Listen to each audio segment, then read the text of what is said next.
이스라엘, 북이스라엘의 역사 가운데서 이 북이스라엘을 열었던 것은 역시 여로보암입니다.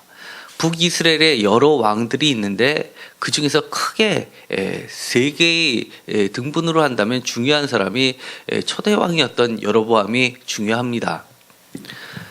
또한 중요한 사람이 바로 이 아합으로 대표되는 오므리 왕조입니다. 그 다음에 중요한 사람이 바로 이 9장부터 등장하고 있는 예후 왕조입니다. 예후 왕조는 거의 100년을 지속했었던 왕조였습니다. 그리고 예후 왕조가 끝나고 나면 그야말로 이 북이스라엘은 패망하게 되는 겁니다. 그렇기 때문에 많은 왕이 있지만 커다랗게 주요한 왕 3명을 꼽으라고 하면 초대 왕이었던 여로보암, 그리고 아합의 아버지가 되는 새로운 왕조를 일으켰던 오므리 왕조, 그리고 이 아합으로 대변되는 모든 악의 근원을 정리하면서 새롭게 출발했던 이 예후 왕조가 대표적입니다. 물론 이 예후 왕조도 오늘 보는 것처럼 이렇게 하나님의 말씀으로 개혁과 함께 시작이 됐지만 사실은 그 끝말은 그렇게 좋지 않았습니다. 안타깝게도 대표적으로 호세아 선지자 같은 경우에는 이 예후 왕조를 신랄하게 비판했습니다. 거의 여로보암의 죄와 그리고 이 아합으로 대변되는 오므리 왕조하고 다를 바가 없을 정도로 그렇게 혹독하게 비판의 대상이 되었던 겁니다. 그런데 오늘 9장을 보면 어떻게 이 막강했던 오므리 왕조가 막을 내리게 되고 그리고 새로운 왕조가 탄생했는지를 보여주게 됩니다. 그야말로 새로운 시대가 열어지게 되는 겁니다. 9장의 1절에 이렇게 시작됩니다. 선지자 엘리사가 라고 시작하면서 이 하나님의 선지자, 다른 곳에서는 엘리사 또는 하나님의 사람 이렇게 나누어서 불러지게 됐습니다. 그런데 이 선지자 엘리사가 새로운 시대를 여는 하나님의 나팔과 같은 존재로 시작이 됩니다. 엘리사가 새로운 신호탄을 쏘아 올립니다. 선지자의 제자 중 하나를 불러 이르되 너는 허리를 동이고 기름병을 손에 가지고 길르앗 라모스로 가라 라고 이야기를 합니다. 선지자의 여러 가지 그룹들이 있었습니다. 우리가 여러 차례 보았던 것처럼 이 엘리야 때부터 엘리사 때까지 여러 지역에 나누어서 선지자 그룹들이 형성되어 있었습니다. 예를 들어서 이 길갈도 대표적이고 여리고도 그렇고 이 사마리아에서도 있었고 베델에서도 있었습니다. 그런데 이 선지자 엘리사는 엘리야와 다르게 매우 친정치적이었던 것을 우리가 여러 차례 보았습니다. 이 엘리야가 감히 엄두도 못 댔던 사마리아 내에 집을 가지고 있었던 사람은 엘리사입니다. 그 정도로 왕정하고도 매우 가깝게 교류를 했었던 인물이었습니다. 그런데 그 엘리사가 선지자 제자 중 하나를 선택해서 허리를 동이고라고 이야기합니다. 허리를 동인다라고 하는 것은 허리끈으로 이 겉옷을 묶는 것을 이야기합니다. 그렇기 때문에 매우 결연한 전쟁의 이미지를 보여주고 있습니다. 특별한 임무를 마치고 급하게 서두르는 장면을 보게 됩니다. 그리고선 기름병을 손에 가지고 길르앗 라모스로 가라고 이야기합니다. 거기에 이르거든 2절에 보면 nim시의 손자 여호사밧의 아들 예후를 찾아라고 이야기합니다.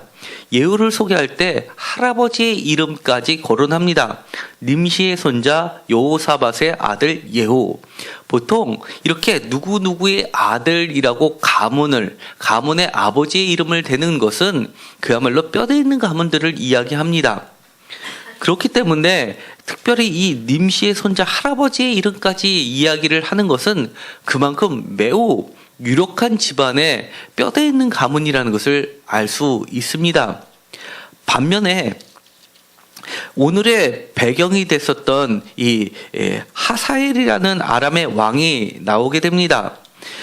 8장 14절에 보면 하사엘이 등장하게 됐는데 이 하사엘은 아람의 왕이 됐는데 아람의 왕 중에서 특별히 이 시리아 쪽에서 발견되는 비문들을 보았을 때 이 하사엘은 이름 없는 사람의 아들로 소개되고 있습니다. 다시 이야기하면 아버지는 있지만 아버지의 이름이 존재하지 않는 사람으로 소개를 합니다. 다른 왕들을 다 소개할 때는 누구누구의 아들 이렇게 해서 명확하게 아버지의 이름을 밝히면서 매우 그 아버지가 어떠한 사람이라는 것을 누구나 다 알 수 있을 정도로 왕의 아들이라든지 아니면 뼈대 있는 가문이라든지를 등장하는데, 이 하사엘은 유일하게 평민 출신으로서 이 왕의 신임을 얻었던 측근이었는데 그를 죽이고 왕이 됐던 인물로 그려내고 있습니다. 그것에 비해서 이 예후는 그야말로 할아버지의 이름까지 거론될 정도로 매우 뼈대 있는, 그리고 많은 사람으로부터 지지를 받는 가문이라는 것을 알 수 있습니다. 예후를 찾아 들어가서 그의 형제 중에서 일어나게 하고 그를 데리고 골방으로 들어가 3절 기름병을 가지고 그의 머리에 부으며 이르기를 여호와의 말씀이 내가 내게 기름을 부어 이스라엘 왕으로 삼노라 하셨느니라 하고 곧 문을 열고 도망하되 지체하지 말지니라 라고 이야기를 합니다. 여기서 그의 형제라고 하는 이 형제는 표준세번역에서는 동료들이라고 번역을 합니다.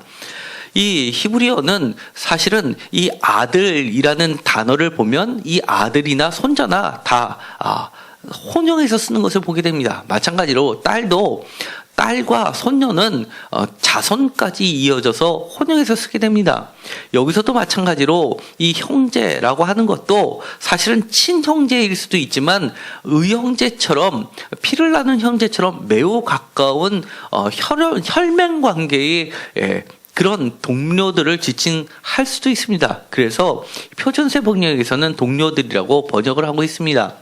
어쨌든 간에 이 예후를 찾아갔을 때 그들 주위에는 매우 탄탄한 지지 세력들이 있었다는 것을 알 수 있게 됩니다. 그런데 골방으로 들어가서 기름병을 가지고 그의 머리에 부으면서 이 대관식을 치르고 곧 문을 열고 도망하듯이 지체하지 말고 오라는 얘기입니다.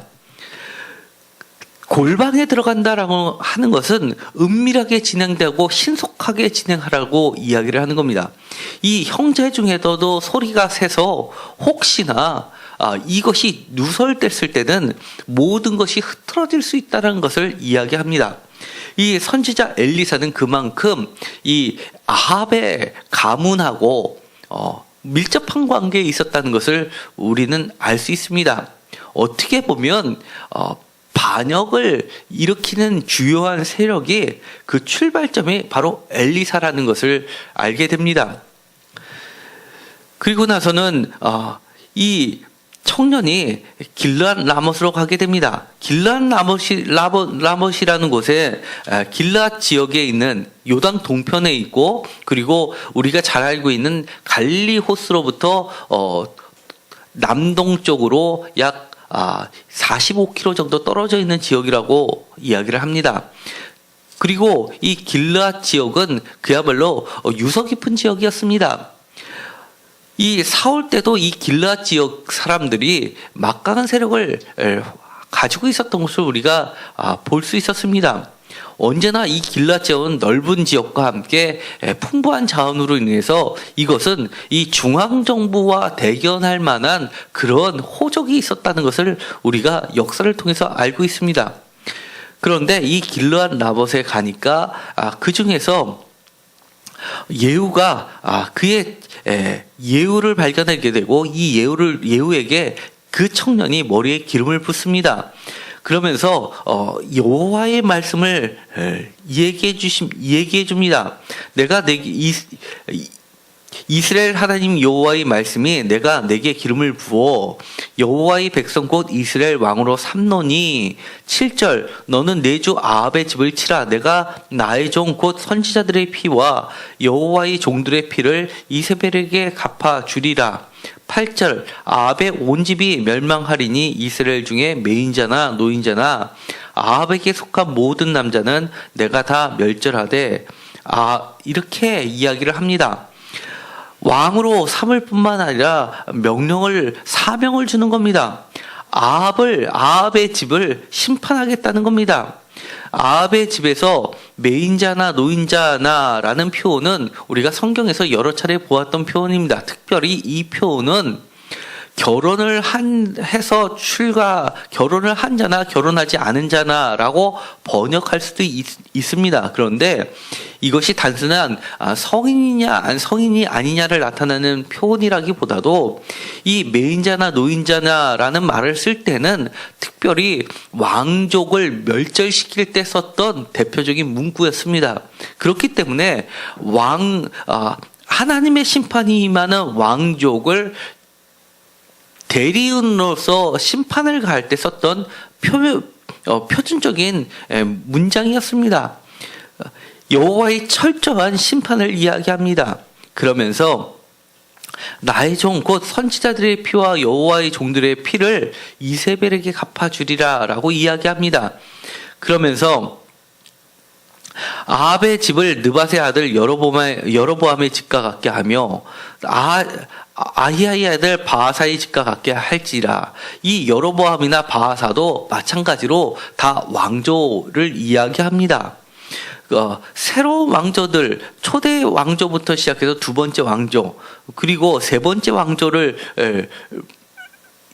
멸망할 때도 이 첫 번째와 두 번째 왕조를 심판했던 것처럼 그렇게 심판하겠다라는 겁니다. 바로 이 10절에 보면 이스라엘 지방에서 개들이 이세벨을 먹으리니 그를 장사할 사람이 없으리라 하셨느니라 라고 하면서 예언까지 내리게 됩니다. 예후가 11절에 보면 그 이야기를 듣고 나오게 됩니다. 신복들이 그에게 묻습니다.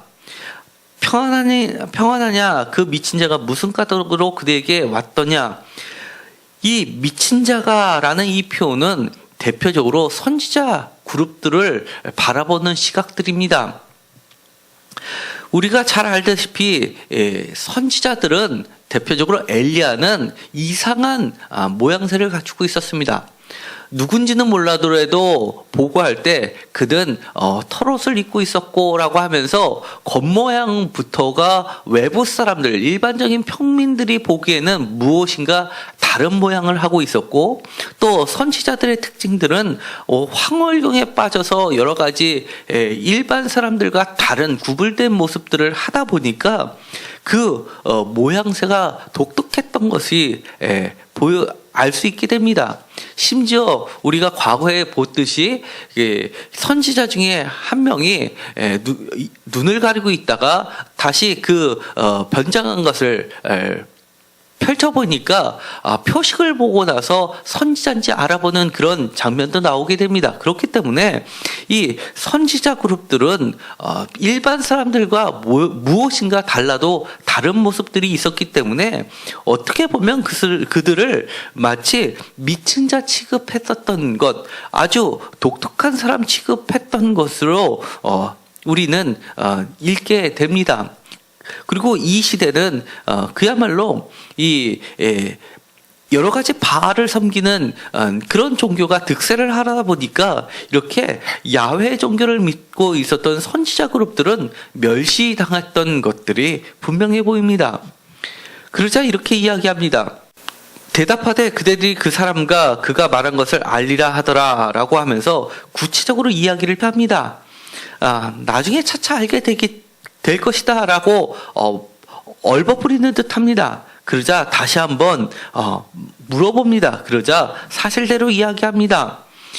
이 이야기를 듣고 나서 그 옆에 있었던 형제들이라고 지칭하는 자들, 그리고 그 옆에 있었던 군인들이 갑자기 자기의 옷을 급히 가져다가 섬돌 위에 곧 예후의 밑에 깔고 나팔을 불어 예후는 왕이다라고 선언해 버립니다.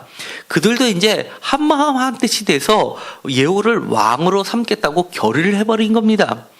14절에 본 님시의 손자 여호사밧의 아들 예후가 요람을 배반하였으니 곧 요람이 온 이스라엘과 더불어 아람의 왕 하사엘과 맞서 길라못을 지키다가 아람의 왕 하사엘과 더불어 싸울 때 아람 사람에게 부상한 것을 치료하려 하여 이스라엘로 돌아왔던 때라라고 되어 있습니다. 이 그때를 틈타서 예후는 자신들과 함께 했던 동료들과 함께 이 북이스라엘의 왕 요람 또는 여호람이라고 같은 이름입니다. 요람 또는 여호람이라고 하는 그 왕을 배반하게 됩니다. 물론 그 옆에는 남유다의 왕도 같이 있었습니다. 그럼에도 불구하고 그를 배반하고 치러 갑니다. 왜냐하면 분명하게 기름을 부을 때 그에게 맡겨주셨던 사명이 있었기 때문입니다. 8절에 보면 아합의 온 집이 멸망하리니 이스라엘 중에 매인자나 노인자나 아합에게 속한 모든 남자는 내가 다 멸절하되라고 되어 있습니다. 그렇기 때문에 여호와의 이름으로 그들을 처단하러 가는 겁니다. 그들을 처단해야지만 그들은 왕이 될 수 있습니다. 실질적으로 왕이 될 수 있었습니다. 그렇기 때문에 이미 야훼로부터 왕의 선언을 받았다 하더라도 그는 현실적으로 제거해야 될 대상이 분명히 있는 겁니다. 예후가 병거를 타고라고 하는 이 말은 그가 병거를 모는 군대 장관이었다는 것을 알게 됩니다. 그리고 나서는 그 왕이 있는 곳으로 쳐들어갑니다. 파수꾼이 보게 됩니다. 17절에 평안하냐 묻습니다. 그러자 18절에 이렇게 이야기합니다. 왕이 말씀이 평안하냐 하시더이다 라고 이 파수꾼은 가서 예후에게 묻습니다. 그러자 예후가 이렇게 대답합니다. 평안이 내게 무슨 상관이냐 라고 이야기하면서 내 뒤로 물러서라 라고 이야기합니다. 나와 대항하지 말고 나를 따르라는 이야기입니다. 첫 번째 갔던 파수꾼은 돌아오지 않습니다. 다른 사람을 또 보내게 됩니다. 19절입니다. 왕의 말씀이 평안하냐 하시더이다 라고 또 묻습니다. 그러자 예후가 이르되 평안이 내게 상관이 있느냐 내 뒤를 따르라 나의 편이 되라는 이야기입니다. 그러자 파수꾼이 그 2명도 오지 않자 마지막 파수꾼들 다 보냅니다. 그리고 나서는 다시 한번 이 예후가 달려오는 것을 보게 됩니다. 그러자 요람이 이렇게 이야기합니다. 병거를 메우라고 합니다. 사태가 쉽지 않은 상황이라는 것을 짐작한 듯합니다. 그가 맞서서 나간 것은 어떻게 된 것인지 이스라엘 사람 나봇의 토지에서 만나게 됐다고 합니다. 우연치고는 너무나 특이한 우연입니다. 이것은 하나님의 심판의 장소이기도 합니다. 그러면서 22절에 요람이 예후에게 이렇게 이야기합니다. 평안하냐라고 다시 묻습니다. 그러자 내 어머니 이사벨의 음행과 술수가 이렇게 많으니 어찌 평안이 있으랴라고 이야기를 합니다. 그리고 나서는 23절에 요람이 곧 손을 들어 도망하며 아하시아 남유다의 여호람의 아들입니다. 아하시아에게 이르되 아하시아여 반역이로다라고 하면서 도망가자고 이야기를 하는 겁니다. 이때 예후가 힘을 다하여 활을 당겨서 요람의 두 팔 북이스라엘 왕 여호람 또는 요람의 두 팔 사이를 쏘니 화살이 그의 염통을 꿰뚫고 나오매 그가 병거 가운데 엎드려진지라라고 되어 있습니다. 그러면서 이것을 예후가 이렇게 이야기합니다. 그의 장관 빛가락이 얘기하면서 이스라엘 사람 나봇의 밭에 던지라고 합니다. 그러면서 이것이 여호와께서 과거에 엘리야를 통해서 예언하셨던 것이 이루어지는 것이라고 이야기를 합니다. 26절에 여호와께서 말씀하시기를 내가 어제 나봇의 피와 그의 아들들의 피를 분명히 보았노라. 여호와께서 또 말씀하시기를 이 토지에서 내게 갚으리라 하셨으니 그런즉 여호와의 말씀대로 그의 시체를 가져다가 이 밭에 던질지라 하는지라 라는 과거의 일을 회상합니다. 이것은 곧 하나님의 예언의 말씀이 성취되는 것을 보여줍니다. 예후는 철저하게 하나님의 명령을 따르고 있는 것처럼 보입니다.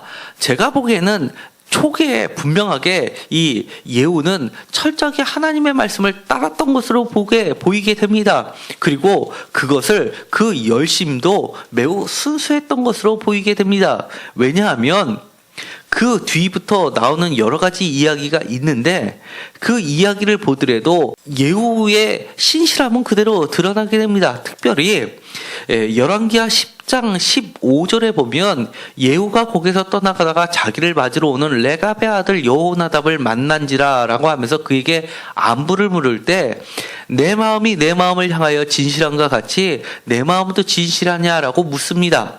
특별히 레갑의 아들 여호나답이라는 말에서 레갑의 아들이라는 표현, 특히 레갑 족속은 이스라엘 가문에서 중요한 직책을 갖고 있었던 가문입니다.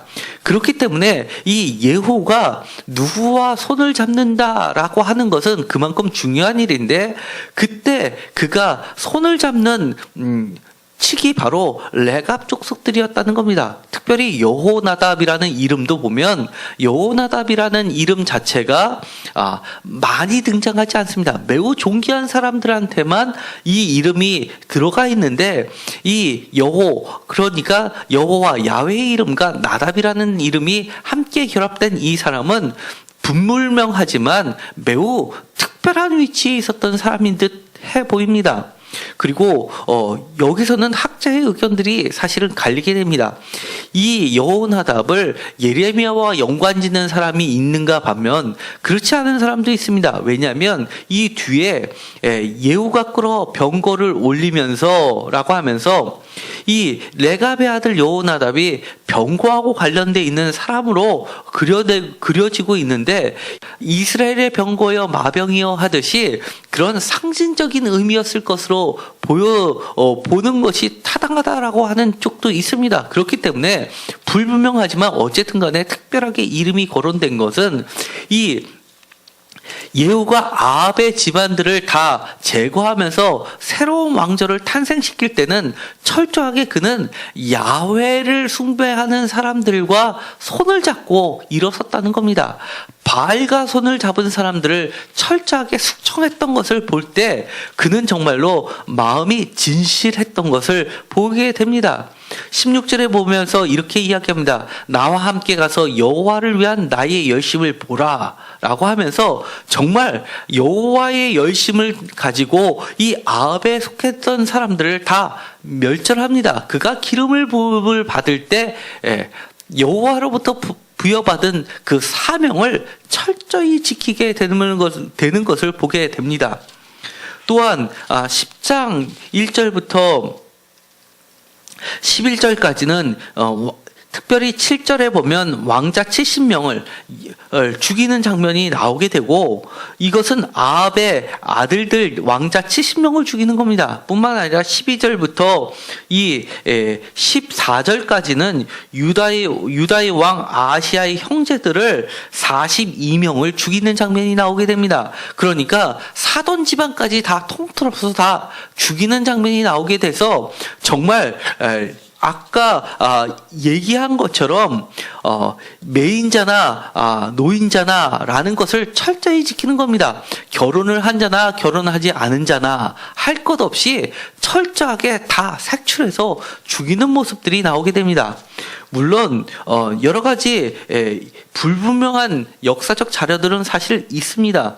예를 들어서 유다의 왕 아하시아는 형제들이 없고 막내 아들로서 소개가 되는데, 여기서는 형제들이라고 지칭하는 것은 그거는 사실은 이 성경의 여러 군데에서 상치되는 부분이 존재하는 것은 사실입니다.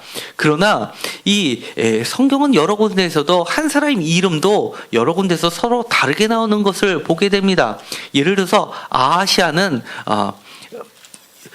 여러 가지 이름으로 등장하게 되는데, 예를 들어서 역대하 21장 17절에 보면 여호아하스라고 이름을 이야기합니다. 그리고 역대하 22장 1절에는 이 여호아하스를 아하시아라고 부릅니다. 뿐만 아니라 동일한 사람인데 역대하 22장 6절에 보면 아사랴라고 부릅니다.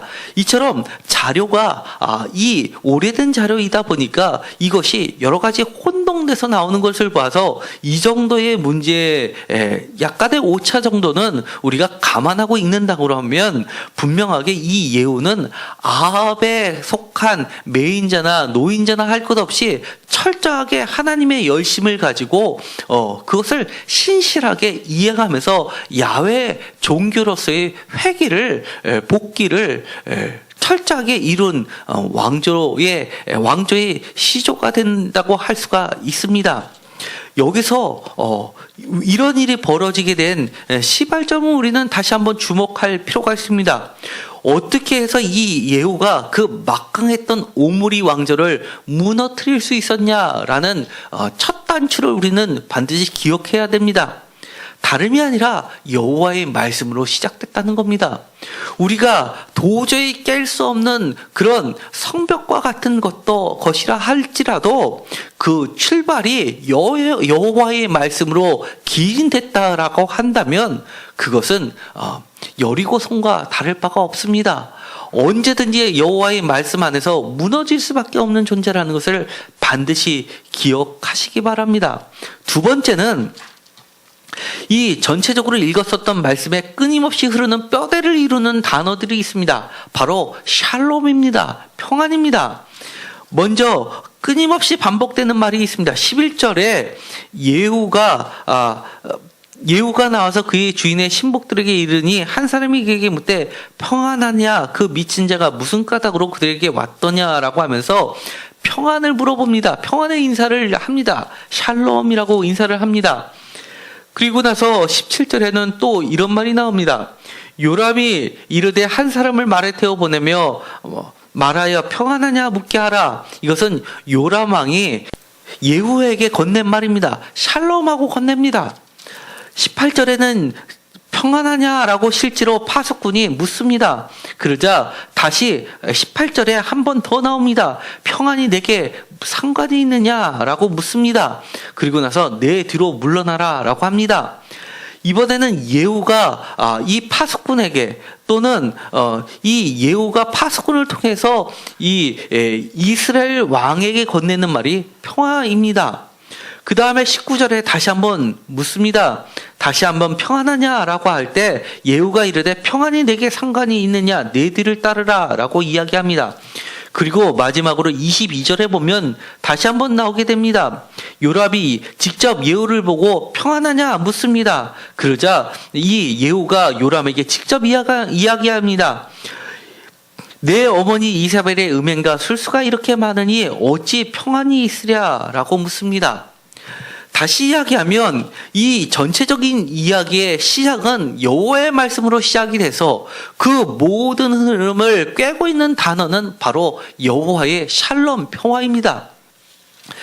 똑같은 단어를 쓰지만 그 말을 건네는 사람들의 위치와 입장에 따라서 이 평화는 각기 다르게 해석이 되는 겁니다. 이 여호람 입장에서는 이 평화는 나의 안위를 생각하는 평화입니다. 반대로 이 예후의 입장에서의 평화는 하나님의 편에 서 있는 평화입니다. 서로 다른 평화입니다. 그러나 이렇게 이야기합니다. 성경은 그 평화의 참된 평화의 길은 예후의 편에 있다. 다시 이야기하면 하나님의 말씀의 근거에 있다라고 이야기합니다. 그러면서 끊임없이 이렇게 이야기합니다. 평안이 무슨 상관이냐? 내 뒤를 따르라. 내 뒤로 물러서라 라고 이야기합니다. 세상에 거짓된 바알의 평화는 다 물러서라 라고 하는 겁니다. 여호와의 평화 편에 서라 라고 하는 겁니다. 여호와의 말씀을 따라가는 것만이 참된 평화라고 이야기하는 겁니다. 우리가 2017년을 바라보는 소망들이 있습니다. 정말 내 삶에 평화, 샬롬이 찾아오기를 간절히 소망하고 있습니다. 그것을 이루는 시작점도 여호와의 말씀으로 시작되기를 간절히 소망하십시오. 또 그것을 이루는 그 길목도 야훼의 편에 서 있을 때 하나님의 평화는 이루어진다는 것을 반드시 기억하십시오. 때로는 그 평화가 때로는 이 요람이 이야기하는 것처럼 바알의 편에 서 있는 평화가 참된 평화인 것처럼 보일 때도 있습니다. 그러나 그것은 참된 평화가 아니라고 이야기하는 겁니다. 여호와의 말씀은 이 엘리사가 아니라 엘리사의 그 전에부터 있었던 선지자 엘리야 때부터 이뤘던 그 말씀이 시대가 바뀌어도 여호와의 말씀은 굳게 서게 됨을 보게 됩니다. 그것도 나봇의 포도원에서 모든 것이 결판이 나고 맙니다. 하나님의 심판이 있습니다. 하나님의 심판은 없어지지 않습니다. 여호와의 말씀은 사그라들지 않습니다. 여호와의 말씀은 참된 평화와 함께 분명한 결실을 맺게 된다는 것을 우리에게 보여주고 있습니다. 우리가 세상에 살면서 여러 가지 우여곡절을 겪게 됩니다. 때로는 이것이 그만하고 멈추기를 바랄 때가 있습니다. 그러나 여호와의 열심으로 하나님의 말씀을 따라 끝까지 따라가십시오. 분명하게 그 결론은 야훼의 평화가 기다리고 있을 것입니다. 기도하고 마치기로 하겠습니다. 하나님 감사합니다. 우리가 이러한 상황이 이 지긋지긋한 상황이 언제까지 지속될 것인가 고민만 하지 않게 하여 주옵소서. 우리의 시작점은 분명한 여호와의 말씀에 근거를 두게 하여 주시옵시고, 여호와의 말씀은 시대가 거듭해도 결코 사라지지 않고 굳게 섬을 보게 됩니다. 하나님의 말씀을 따라갈 때, 하나님의 편에 설 때 하나님의 샬롬은 분명하게 이루어짐을 보게 됩니다. 우리에게 여호와의 열심을 허락하여 주시옵시고 하나님의 길만을 따라가는 자들이 되게 하여 주옵소서. 우리의 길을 막고 있는 여러 가지 불의한 세력들 그리고 거짓된 평화들을 주님께서 제거하여 주시옵시고 참된 평화를 이루게 하여 주옵소서. 예수님의 이름으로 기도드렸습니다. 아멘.